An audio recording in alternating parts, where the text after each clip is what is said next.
thanks for joining me. I want to talk about ChatGPT 3 and, of course, the next version of that coming out shortly. And also, I want to talk about OpenAI.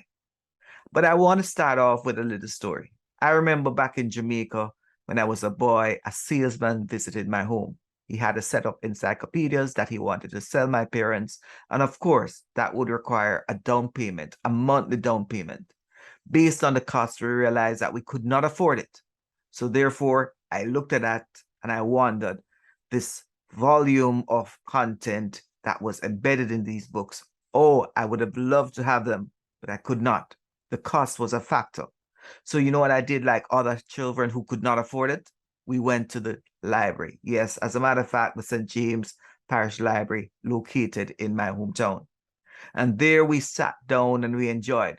And one day I noticed a young lady who came from a school, and instead of allowing others to take part of the reading of the content, she ripped the paper out.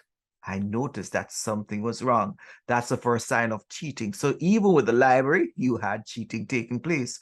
And fast forward now, after that, we seemed to be going to the library and books and CDs and so forth, and we were enjoying ourselves.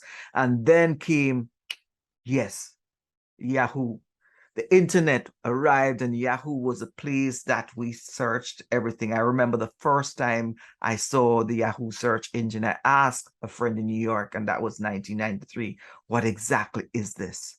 And he told me, you can search, you can find this, and so forth. And I came in tune with it. But that would not last very long.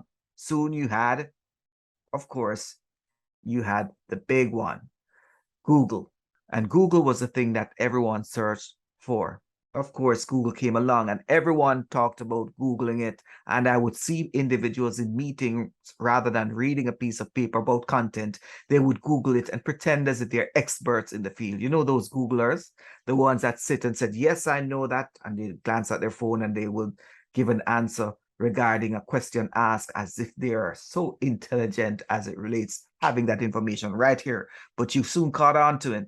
And you know those were the Googlers. No, we move them, we appreciate them, and we love them still because they have information at their fingertips. And of course, people started writing essays and people would say, all right, you found this on the internet and so forth. There again, we have an issue of ethics coming in. The first one, the ripping of the pages out of the book. And the second, of course, using information off the web to generate. Now, yes, Google came, and with Google, someone said, you know what? Who needs school when you have Google and YouTube? The reality is that the content is scattered right across. How do you generate that content into one place and space to make it meaningful? The arrival of ChatGPT revolutionized the way people are thinking now. And of course, with ChatGPT 3, we have what is called OpenAI Systems 2, which practically can draw something based on a description. Now, let us look further into these mechanisms. Now, I want to take your imagination further. Imagine that you can write a simple sentence on a topic and an algorithm produces a comprehensive paper. Yes, with paragraphs, indentation, and of course, actually no citations. Just imagine again, you can write a description of an image that you wanted to draw or you want a picture of, and the OpenAI system will also do that for you.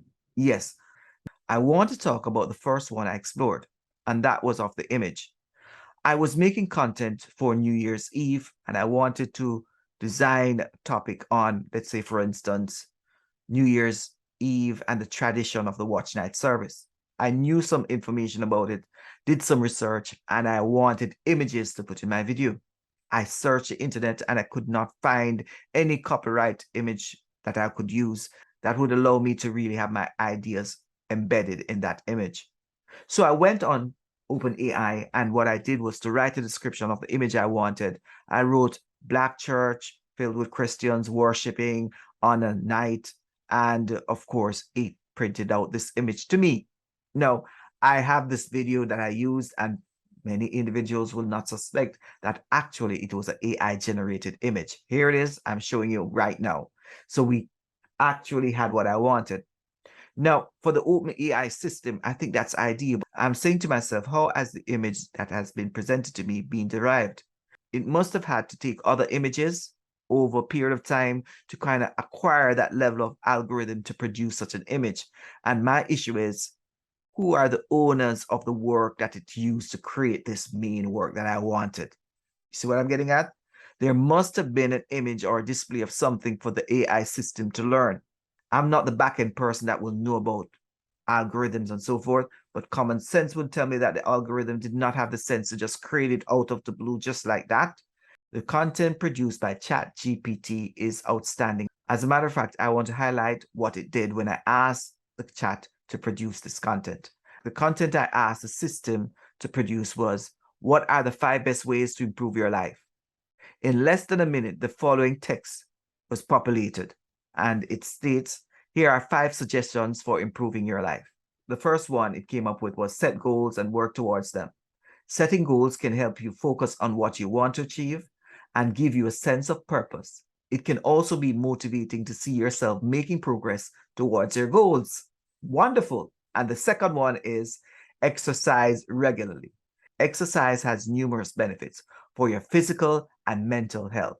It can also help you sleep better, improve your mood, and reduce stress.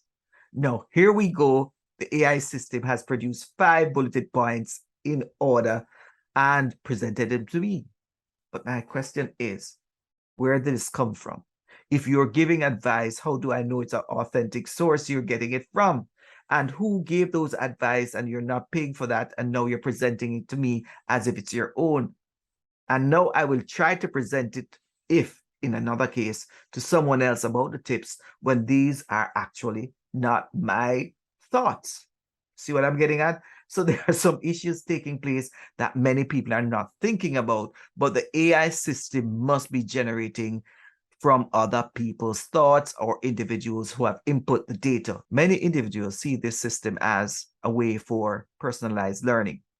It means that individuals who have difficulty in learning or need a more personalized pathway to learning that everyone should really have will be given an opportunity to do so. For example, if you ask the computer a high order question, you could also ask it a low level question on the same content and allow that individual to go along that learning pathway until there's a need for more complex questions on that topic. You see what I'm getting at? So there might be a way for using this technology. There's another way I see forward is that it can democratize education, in that it can allow individuals from across the globe to access the content that they could not have had, bringing the content into one area. But then again, there are some ethical issues that must be addressed. I am sure that there's going to be a lot of conversations after this, right? I guarantee you that. There's a lot of things circulating. Many believe that universities will stop this from happening. But remember, some universities are already trying to use chatbots in their systems. So if universities want to adopt a system where an AI system is talking to students, don't you think students are going to try to use an AI system to also do their work? But how do we get around this? Should we dismantle and say we don't want to be a part of it? But I say, you know what? Let's look at the technology from various lenses, and then we can see where it can take us. Can it be used for academic purposes? There are some areas that it can be used for, and I would say at this point in time, it can be used as a baseline to start certain level of research to see what's out there so individuals can do their independent research, as in literature review, cementing their ideas based on ideas that are out there before. And of course, some of these ideas that you will research based on what you're doing are going to be connected to the same data silos that are being used to give you that information. So that's a thought. Another thing that I want to highlight with this technology as it relates to writing essays is that the mechanism has no moral value. As a matter of fact, it has no moral judgment. It has been created by individuals who have created that sort of database and AI system that they themselves might have been prejudiced towards certain groups in our society.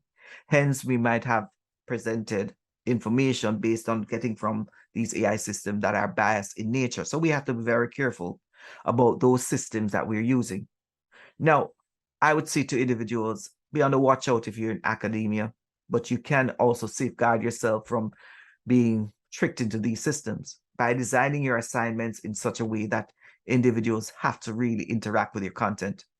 I remember a few years ago, I was marking for an institution back in UK, and this individual had presented work, and we were about to fill the work, and one marker said, wait, wait, wait.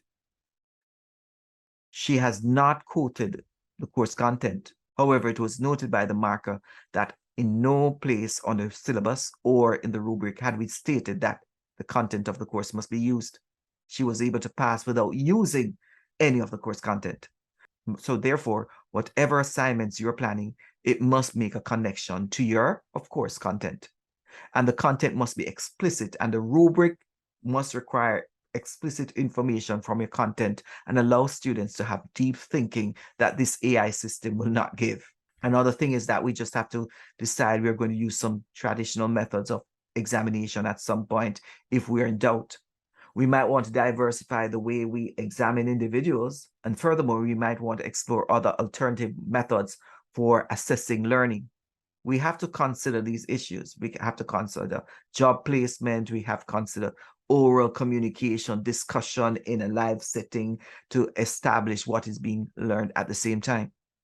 I'm saying to you at this point, the promise as it relates to AI technologies and the new emergence of AI chatbots, and of course, we can see essay writers in a digital form, it is going to be here. So as educators, as individuals, we have to learn how to accommodate these technologies, because remember, we started with the encyclopedia and individuals had to search. I gave the example of Jamaica where someone just ripped a page out of a paper. That was cheating too, not giving someone else a chance. And of course, it goes on and on.